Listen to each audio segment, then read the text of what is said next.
Are you an ocean explorer, scientist, manager, or policymaker who's curious about how to evaluate marine policies collaboratively with local knowledge holders? Here in this short video, I will share with you one study that collaboratively evaluated one type of marine policy, shark sanctuaries. I'll also share with you how you can get involved in ongoing tracking of the oceans and sharks through the eOceans platform. Let's dive in. Sharks are important. They have socioeconomic value for tourism, food, and ritual. They're also ecologically important for all of the food webs that they are part of.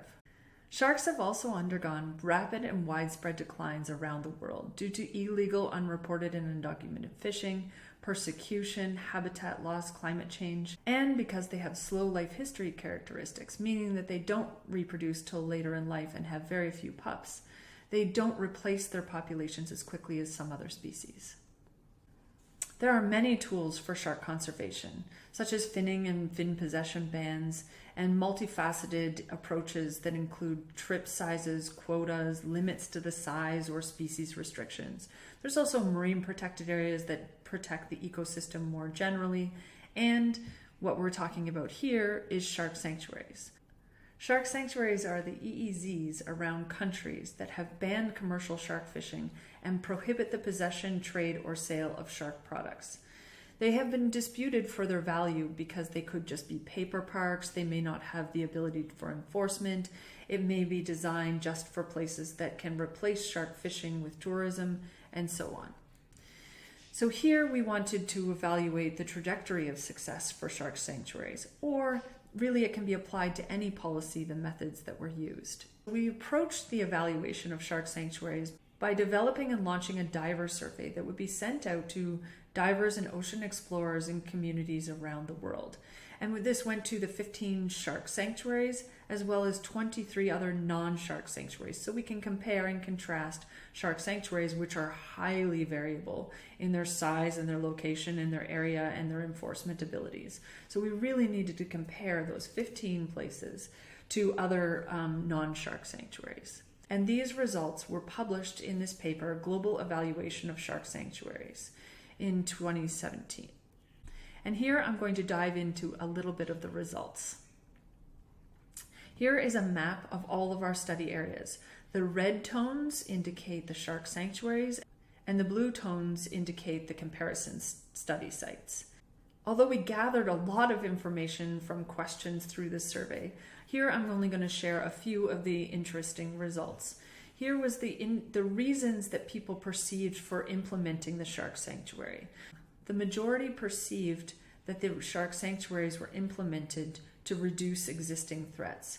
But in some cases, like the British Virgin Islands, they saw that the shark sanctuary was put in place, but it wasn't to actually mitigate any threats.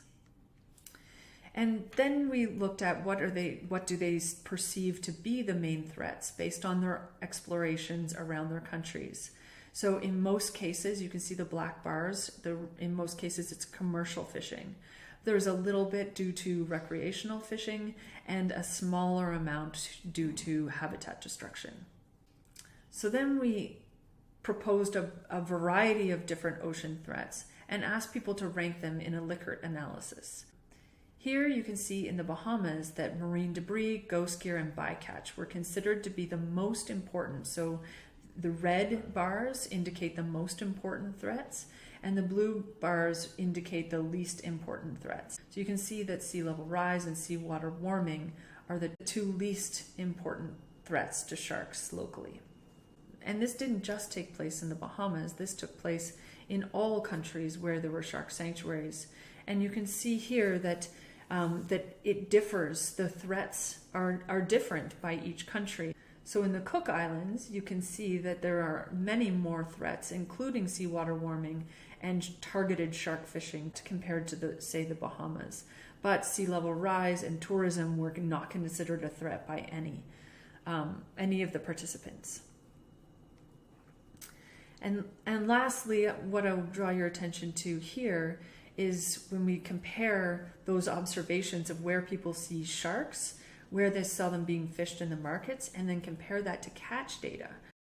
In the Bahamas, you can see has a low shark catch It has a light pink color, but there's a black cross in the center, which means there's high shark abundance. So they see lots of sharks, very few are caught, and it's a black box, which means there's none seen in the markets.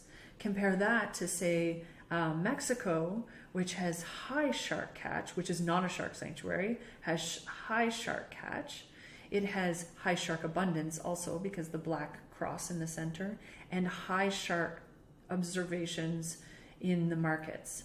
And so by doing this, although it's very diverse, you can see by the colors of not only the gradations of catch, but also the colors of the boxes and the crosses, you can see that every country has their own lens and needs to view this differently for their own perspectives. But I find this very interesting because then we can start to look at a multivariate interdisciplinary impact assessment to understand what impact not only shark sanctuaries but other marine policies have by interweaving catch data with observation data around the world. So in summary, shark sanctuaries had less pronounced shark population declines, fewer observations of sharks being sold in the markets, and lower overall fishing threats compared to non-shark sanctuary countries.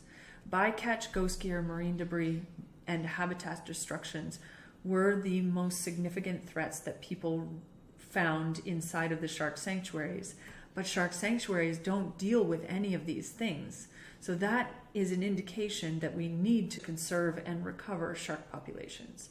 Participants in shark sanctuaries were also more optimistic about the survival of shark populations in their local waters, but also highlighted the need for further conservation efforts.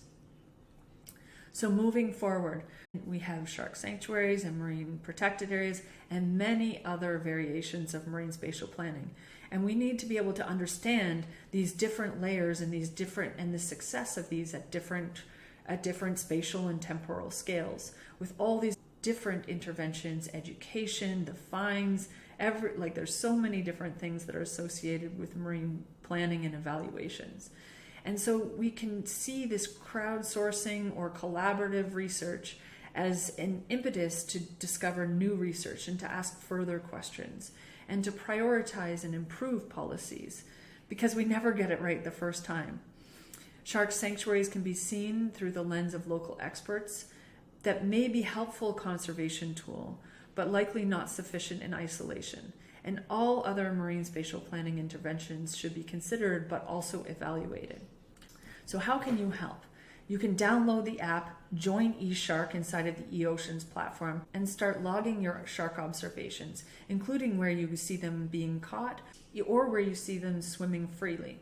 Or you can even log the zeros, which is super important because as policies are successful, we may see 0 sharks in some area, and as a policy protects them, hopefully we start to see a recovery of sharks into that area. And so that's when you can start to measure it by having the zeros.